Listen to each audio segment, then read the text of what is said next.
ସାଙ୍ଗମାନେ ଆମେ ରାସ୍ତାରେ ଯାଉଥିବା ସମୟରେ ଆମକୁ ରାସ୍ତାରେ ବହୁତ କିଛି ଜିନିଷ ମିଳିଥାଏ। ବହୁତ କିଛି ଜିନିଷ ଆମେ ଦେଖିଥାଉ। ବହୁତ କିଛି ଜିନିଷକୁ ଆମେ ପାଦରେ ମାଡ଼ି ଦେଇ ଚାଲି ଯାଇଥାଉ। ହେଲେ ଏ ଦୁନିଆରେ ଏମିତି ବି ଜିନିଷ ଅଛି ଯାହାକୁ ଯଦି ଆମେ ପାଦରେ ମାଡ଼ି ଦେଇ ଯାଉଛେ ତାହେଲେ ଆମ ପାଇଁ ଅଶୁଭ ହୋଇଥାଏ, ଆମ ପାଇଁ ବିପଦ ଆସିଥାଏ, ଆମେ ଅସୁବିଧାର ସମ୍ମୁଖୀନ ହୋଇଥାଉ। ଆପଣମାନେ ଶୁଣିଲେ ଆଶ୍ଚର୍ଯ୍ୟ ହୋଇଯିବେ ସେହି ସବୁ ଜିନିଷ ଗୁଡ଼ିକ କ'ଣ କ'ଣ।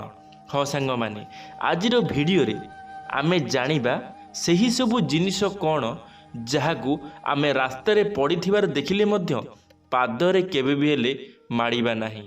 ଯଦି ଆମେ ପାଦରେ ମାଡ଼ୁଛେ ତାହେଲେ ଆମେ ଅସୁବିଧାର ସମ୍ମୁଖୀନ ହେବା। ସାଙ୍ଗମାନେ, ମୁଁ ବିଶ୍ୱଜିତ ଆପଣମାନଙ୍କୁ ସ୍ୱାଗତ କରୁଛି ମୋର ଏକ ନୂଆ ଭିଡ଼ିଓରେ। ଯଦି ଭିଡ଼ିଓଟି ଆପଣମାନଙ୍କୁ ଭଲ ଲାଗିବ ଲାଇକ୍ଟିଏ ନିଶ୍ଚିତ ଭାବରେ କରିଦେବେ। ତ ଚାଲନ୍ତୁ ସାଙ୍ଗମାନେ ଆଜିର ଭିଡ଼ିଓଟି ଆରମ୍ଭ କରିବା।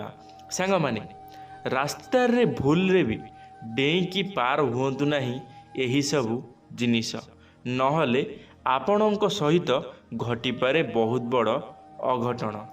ଆମେ ରାସ୍ତାରେ ଯାଉଥିବା ସମୟରେ ବହୁତ ଜିନିଷ ପଡ଼ିଥିବାର ଦେଖିଥାଉ।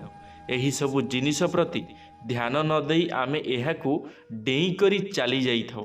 ବିଭିନ୍ନ ସମୟରେ ବିଭିନ୍ନ ଲୋକ ରାସ୍ତା ଉପରେ ବହୁତ ପ୍ରକାର ବର୍ଜ୍ୟବସ୍ତୁ ପକାଇଥାନ୍ତି, ମାତ୍ର ଆମେ କିଛି ନ ଜାଣି ଏହାକୁ ମାଡ଼ିକରି କିମ୍ବା ଏହାକୁ ଡେଇଁକରି ଚାଲି ଯାଇଥାଉ। ସାଙ୍ଗମାନେ, ଆମେ ଯେତେବେଳେ ବି ବାହାରକୁ ଯାଇଥାଉ ଆମ ସାମ୍ନାରେ ଯାହା ବି ପଡ଼ିଥାଏ ଆମେ କିଛି ବି ଦେଖିନଥାଉ, ଆମେ ପାଦରେ ମାଡ଼ି ଦେଇ ଚାଲି ଯାଇଥାଉ। ମାତ୍ର କିଛି ଜିନିଷ ଏପରି ଅଛି ଯାହାକୁ ଆମେ ଡେଇଁକରି ଯିବା କେବେ ବି ହେଲେ ଉଚିତ ନୁହଁ। ଏହା କରିବା ଦ୍ୱାରା ବହୁତ କ୍ଷତି ହୋଇଥାଏ। ଏହି ଜିନିଷ ପ୍ରତି ଧ୍ୟାନ ଦେବା ନିଶ୍ଚିତ ଭାବରେ ଆବଶ୍ୟକ। କିଛି ଲୋକମାନେ ଘରେ ଲେମ୍ବୁ ଲଙ୍କା ଲଗାଇଥିବାର ଆପଣ ଜାଣିଥିବେ କିମ୍ବା ଦେଖିଥିବେ। ସାଙ୍ଗମାନେ, ଆପଣମାନେ ଦେଖିଥିବେ ବହୁତ ଲୋକ ନିଜ ଘରରେ ଲେମ୍ବୁ ଲଙ୍କା ଲଟକେଇଥାନ୍ତି, ବାନ୍ଧିଥାନ୍ତି। ଆଗକାଳର ଲୋକମାନେ ଅଧିକାଂଶ ଘରେ ଲଗାଉଥିଲେ, ଏବେ ଅଧିକାଂଶ ଲୋକ ମଧ୍ୟ ଲଗାଉଛନ୍ତି, ଏବେ ଦୋକାନରେ ମଧ୍ୟ ଲଗାଯାଉଛି। ସେହି ଲୋକମାନେ ଏହାକୁ ଆଡ଼େ ସିଆଡ଼େ ପକାଇଥାନ୍ତି। ଯଦି ଆପଣ ସେହି ଗୁଡ଼ିକୁ ଦେଖିବେ ରାସ୍ତାରେ ପଡ଼ିଥିବାର ତାହେଲେ ଏହାକୁ ଭୁଲରେ ବି ଡେଇଁକରି ଯିବା ଉଚିତ ନୁହେଁ। ଦ୍ୱିତୀୟ ଜିନିଷଟି ହେଉଛି ବାଳ ବା ଚୁଟି। ଯଦି ରାସ୍ତାରେ ଚୁଟି ପଡ଼ିଥାଏ ତେବେ ଏହାକୁ ଭୁଲରେ ବି ଡେଇଁକରି ଯାଆନ୍ତୁ ନାହିଁ, କାରଣ ଏହାକୁ ଏକ ଅପବିତ୍ର ଜିନିଷ ଆକାରରେ ଦେଖାଯାଇଥାଏ। ସାଙ୍ଗମାନେ, ଯଦି ଆପଣମାନେ ରାସ୍ତାରେ ଚାଲିକିରି ଯାଉଥିବା ସମୟରେ ଆପଣଙ୍କ ସାମ୍ନାରେ କାହାର ବି ଚୁଟି ପଡ଼ିଯାଇଛି, କେହି ବି କୌଣସି ଲୋକ ଭୁଲବଶତଃ ରାସ୍ତାରେ କାହାର ଚୁଟି ପଡ଼ିଯାଇଛି ବା ଛିଣ୍ଡିକିରି ପଡ଼ିଛି, ତାହେଲେ ଆପଣମାନେ କେବେ ବି ହେଲେ ତା ଉପରେ ଗୋଡ଼ ରଖନ୍ତୁ ନାହିଁ, ପାଦ ରଖିକିରି ଯାଆନ୍ତୁ ନାହିଁ। ଏହା ଆପଣମାନଙ୍କ ପାଇଁ ଅଶୁଭ ହୋଇଥାଏ, କାରଣ ଆଜିକା ସମୟରେ ଲୋକମାନେ ଜାଣିନାହାନ୍ତି ସେମାନେ କ'ଣ କରୁଛନ୍ତି। ସେମାନେ ମୁଣ୍ଡ କୁଣ୍ଡଉଛନ୍ତି ଆଉ ସେ ଚୁଟିକୁ ରାସ୍ତାରେ ହିଁ ଫୋପାଡ଼ି ଦେଉଛନ୍ତି। ସେମାନେ ଜାଣୁନାହାନ୍ତି ଏ କାହା ପାଇଁ କ୍ଷତିକାରକ ମଧ୍ୟ ହୋଇପାରେ। ଲୋକମାନଙ୍କୁ ମଧ୍ୟ ସତର୍କ ରହିବା ଆବଶ୍ୟକ। ଆଉ ଯଦି ଆପଣମାନଙ୍କ ସାମ୍ନାରେ ଏହିସବୁ ଜିନିଷ ଆସୁଛି ତାହେଲେ ଆପଣମାନେ ଦୟାକରି ଏହିସବୁ ଜିନିଷ ଉପରେ କେବେ ବି ହେଲେ ପାଦ ରଖନ୍ତୁ ନାହିଁ। ସାଙ୍ଗମାନେ, ଯଦି ଖାଦ୍ୟରେ ଚୁଟି ପଡ଼ିଯାଏ ତେବେ ଏହାକୁ ବ୍ୟବହାରହୀନ ବୋଲି କୁହାଯାଏ। ତେଣୁ ଏହାକୁ କେବେ ବି ଡେଇଁକରି ଯିବେ ନାହିଁ। ଆମେ ନିତିଦିନ କିଛି ନା କିଛି ପୂଜା କରିଥାଉ। ଯେଉଁ ସମୟରେ ବଡ଼ ବଡ଼ ପୂଜା ହୁଏ ଆମେ ମୁଖ୍ୟତଃ ହୋମ କରିଥାଉ। ଏହି ପୂଜା ସାମଗ୍ରୀ ଗୁଡ଼ିକୁ ମୁଖ୍ୟତଃ ଜଳରେ ବିସର୍ଜନ କରିଥାଉ।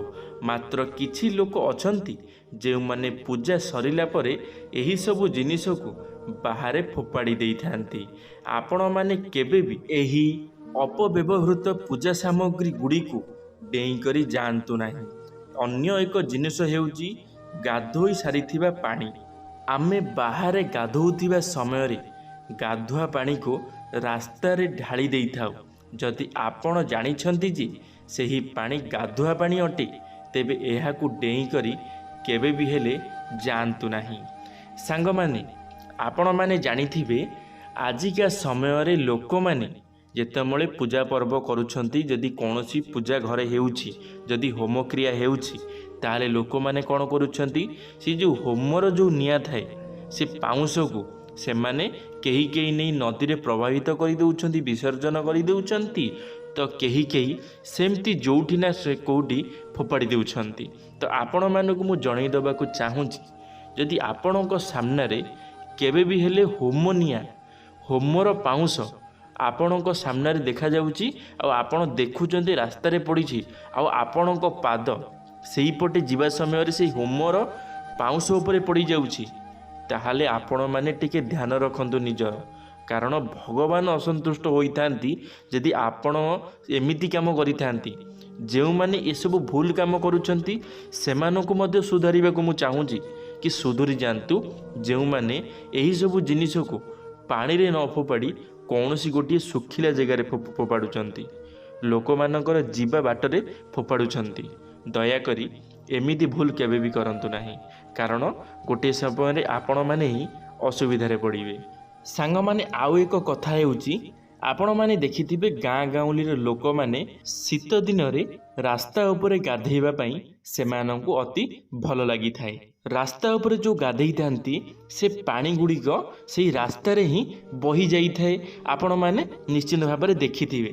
ଆଉ ଯଦି ଆପଣମାନେ ସେଇପଟ ରାସ୍ତା ଦେଇକିରି ଯାଉଛନ୍ତି ଆଉ ସେ ପାଣି ଗୁଡ଼ାକ ଆପଣଙ୍କ ପାଦରେ ଲାଗୁଛି, କାହାର ଗାଧୁଆ ପାଣି, ତାହେଲେ ଆପଣମାନେ ଜାଣି ରଖନ୍ତୁ କେବେ ବି ହେଲେ ଶୁଭ ହୋଇନଥାଏ। କାହାର ଗାଧୁଆ ପାଣି ଯଦି ଆପଣଙ୍କ ପାଦରେ ଲାଗୁଛି, ଇଏ ବହୁତ ବଡ଼ ଅଶୁଭ ସଂକେତ। ଆପଣମାନେ ସତର୍କ ହୋଇଯାଆନ୍ତୁ।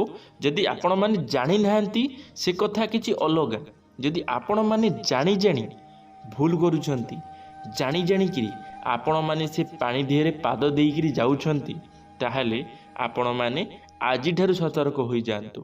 କେବେ ବି ହେଲେ ଏ ଭୁଲ କରନ୍ତୁ ନାହିଁ। କାରଣ ଆଜିକାଲିର ଲୋକମାନଙ୍କୁ ମଧ୍ୟ ଜାଣିବା ଦରକାର ରାସ୍ତା ଉପରେ ଗାଧେଇବାଟା କେତେ ଦୂର ଠିକ୍। ହେଲେ ଲୋକମାନେ ବୁଝୁନାହାନ୍ତି, ଲୋକମାନେ ଜାଣୁନାହାନ୍ତି। ଲୋକମାନଙ୍କ ଦ୍ୱାରା ହିଁ ଆଜି ଭଲ ଲୋକମାନେ ମଧ୍ୟ ଖରାପ। ଏ ଦୁନିଆରେ ବହୁତ ଭଲ ଲୋକ ମଧ୍ୟ ଅଛନ୍ତି, ଖରାପ ଲୋକ ମଧ୍ୟ ଅଛନ୍ତି। ଖରାପ ଲୋକକୁ ତୁମେ ବୁଝେଇବାକୁ ଚେଷ୍ଟା କଲେ ମଧ୍ୟ ବୁଝେଇ ପାରିବ ନାହିଁ। ତ ସେଥିପାଇଁ ଆମକୁ ସତର୍କ ହୋଇଯିବାର ଅଛି, କାହାକୁ ବୁଝେଇବାର ଆବଶ୍ୟକତା ନାହିଁ। ସାଙ୍ଗମାନେ, ଆପଣ ଯଦି କିଛି ପୁଣ୍ୟ କାର୍ଯ୍ୟ କିମ୍ବା ଭଗବାନଙ୍କ ଦର୍ଶନ କରିବାକୁ ଯାଉଛନ୍ତି, ତେବେ କିଛି ଅପବିତ୍ର ଜିନିଷକୁ ଛୁଅନ୍ତୁ ନାହିଁ। କାରଣ ଭଗବାନଙ୍କ ପାଖକୁ ଯିବା ଏକ ପୁଣ୍ୟ କାମ। ସେଥିପାଇଁ ଏହିସବୁ ଜିନିଷକୁ କେବେ ବି ଡେଇଁକରି ଯାଆନ୍ତୁ ନାହିଁ।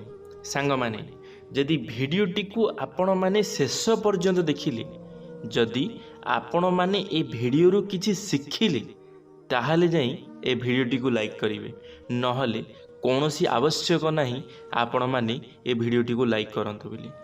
ଯଦି ଭିଡ଼ିଓଟି ଭଲ ଲାଗିଥିବ ସାଙ୍ଗମାନଙ୍କ ମଧ୍ୟରେ ସେୟାର ମଧ୍ୟ କରିଦେବେ। କମେଣ୍ଟ ବକ୍ସରେ ଆପଣମାନଙ୍କର ମତାମତ ରଖିବେ। ଯଦି ଆପଣମାନେ ଆମ ଚ୍ୟାନେଲରେ ପ୍ରଥମ ଥର ପାଇଁ ଆମ ଚ୍ୟାନେଲଟିକୁ ସବସ୍କ୍ରାଇବ୍ ମଧ୍ୟ କରିଦେବେ।